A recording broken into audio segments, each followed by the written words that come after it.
Here's Chic-On Stores. We're following for you on Robin Hood Radio. In Sheffield, the Select Board has a virtual meeting at 6:30. You can dial in or get access. Once again, that information at the town website. In Dover, the Town Board regular meeting will be held at Town Hall from 6:30 till 7:30. Region 1 ABC Committee has their regular meeting at 7 o'clock. That will be a virtual meeting where you go to the Region 1 website and find out the contact information. Now, antibody testing for all those who donate blood is happening with the blood drive at the White Hart Inn in the banquet room on Thursday from 8:30 in the morning till 6 o'clock in the evening. To schedule an appointment, 1-800-RED-CROSS, 1-800-733-2767, online, redcrossblood.org. A note from the Falls Village Water Department. Customers, due to drought conditions, you're asked to conserve water, no pool filling or watering lawns and gardens until further notice. Sharon Hospital, part of New Vance Health, has updated its visitation policy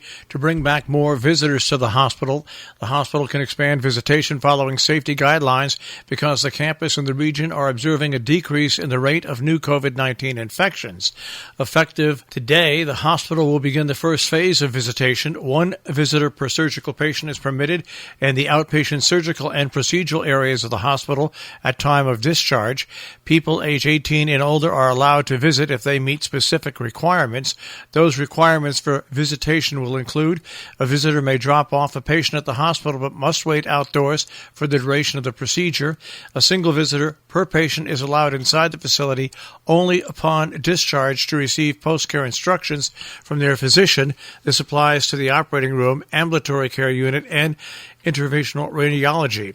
Visitors must arrive wearing a medical face mask, mask with a valve, or a bandana, scarf, or any other type of face covering not permitted. Visitors must pass screening for COVID-19 risk factors. Visitors need to show the government-issued photo ID, example, a driver's license or passport, to check in. Their visit will be recorded for contact tracing purposes if necessary. The duration of a daily visit is limited to 2 hours. Exceptions will apply for patients under the age of 21, maternity patients, and for those with extenuating circumstances. Now, Monday through Friday, the main lobby will be open from 5:45 a.m. to 4:30 p.m. Patients can enter the hospital through the emergency room at 4:30. Visitation hours are 5:45 in the morning to 4:30, Monday through Friday. Visiting times for outpatient surgical and procedural areas may vary based on the procedure and its scheduling. Now, Sharon Hospital's top priority is the health and safety of all patients, they went on to say. Not only the patients, but staff and visitors. That's why no visitors will be permitted for patients with suspected or confirmed COVID-19 who are receiving high-flow oxygen, are on BiPAP or CPAP, or are unable to tolerate wearing a mask. No visitors are allowed for non-medical purposes, such as going to the cafeteria. Salisbury Bank has to cancel one of their events coming up on July 18th at the Canaan branch. There may be additional changes to their Community Shred Day scheduling depending on current conditions. For the most up-to-date information, visit salisburybank.com/shred. Snowbirds flocking back to Connecticut from coronavirus hotspots like Florida are now possibly going to have to self-isolate for 2 weeks upon their return to the nest. Governor Lamont said that Connecticut, New York, and New Jersey are discussing requiring travelers from states with locals with high rates of coronavirus disease to quarantine themselves for 14 days. Quote, "We've been working on this for well over a week now," said Lamont, end quote. New York Governor Andrew Cuomo and New Jersey Governor Philip Murphy could be making a joint announcement on regional quarantine guidelines in a matter of days. Lamont said there are no plans to target specific states, but rather develop a uniform policy that would apply to all travelers.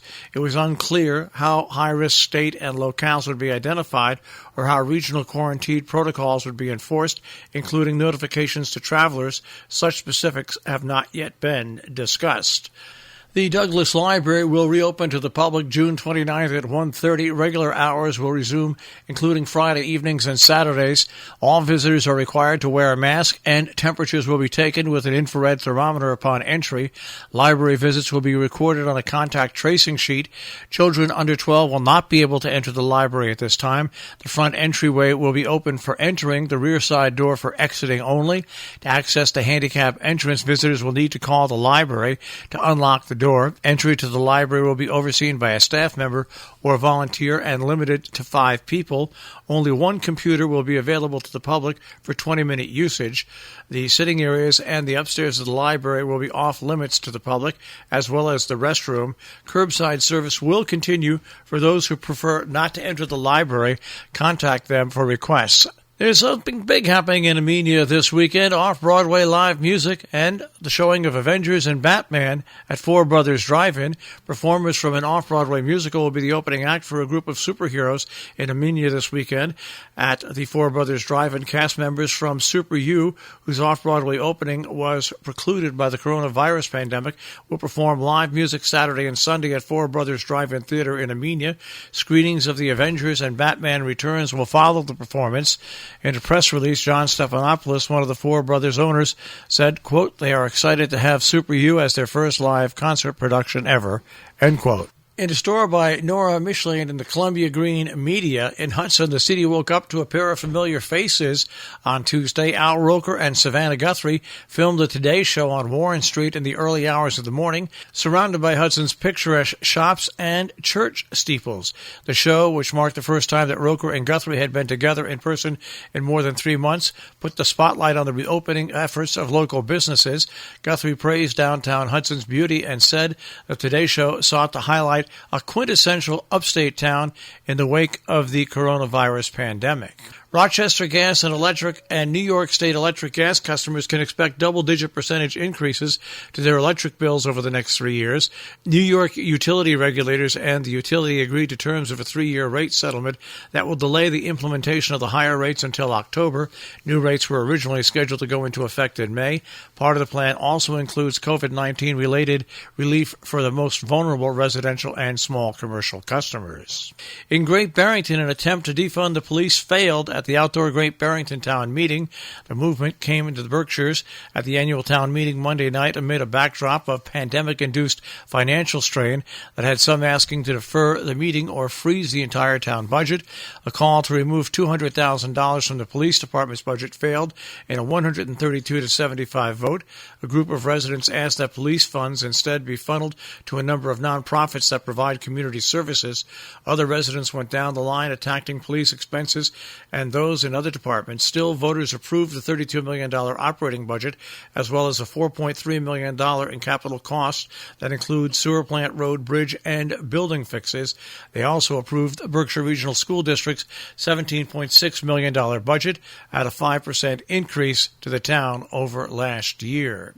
In Sheffield, a black bear was caught killing chickens on a property off Salisbury Road and shot dead last week by the homeowner, prompting the town's animal control officer to urge those who keep livestock to use electric fencing to avoid conflicts between humans and bears.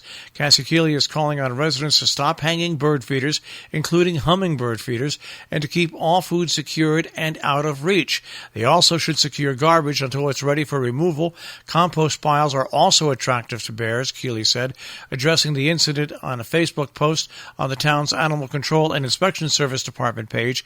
Quote, "Moving forward, it is imperative that we get the word out that they are attracted to the unsecured chicken food, and then the chickens become an easy kill for the bears." Our business brief is underwritten by Morgans at the Interlaken, interlakenin.com, and by Salisbury Bank, salisburybank.com.